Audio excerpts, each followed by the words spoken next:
Dr. Suvarchala, Scientific Director with Ziva Fertility Centers. Sometimes normal estrogen still fails to prepare the endometrium. Let's try to understand why this happens.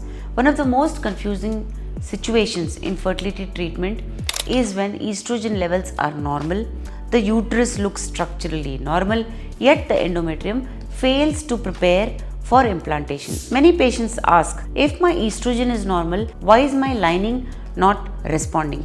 The answer lies in understanding that estrogen quantity is not the same as estrogen effectiveness, which is estrogen's true role in the endometrium. Estrogen does not simply thicken the endometrium. Its real role is to activate estrogen receptors inside the endometrial cells. This triggers cell increase, gland development or the development of the endometrium, blood vessel growth, preparation for progesterone response, and if estrogen cannot properly signal those receptors, the lining may remain thin or functionally immature even when blood estrogen levels appear normal. There could be a receptor dysfunction, which could be the hidden issue. The endometrium depends on two main receptors, estrogen receptor alpha and beta. Problems arise when receptor density is reduced, receptor sensitivity is altered, or receptor signaling is blocked. This can occur due to chronic inflammation,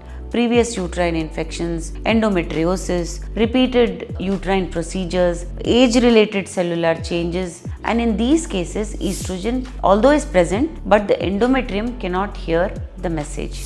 Blood flow, oxygen, and cellular energy are also important. Endometrial growth is also dependent on adequate uterine blood flow, oxygen delivery, mitochondrial energy inside the cells, and poor vascularization or impaired cellular energy means estrogen-driven growth cannot be sustained. This explains why some patients may show temporary thickening that later collapses or remains non-receptive despite adequate hormone levels. Timing is very important than levels. Endometrial preparation follows a very precise timeline. If estrogen response is too short, too prolonged, or mistimed in connection with progesterone, then the endometrium may appear normal on ultrasound, but it remains out of phase, which can lead to implantation failure. So what's the conclusion? A receptive endometrium.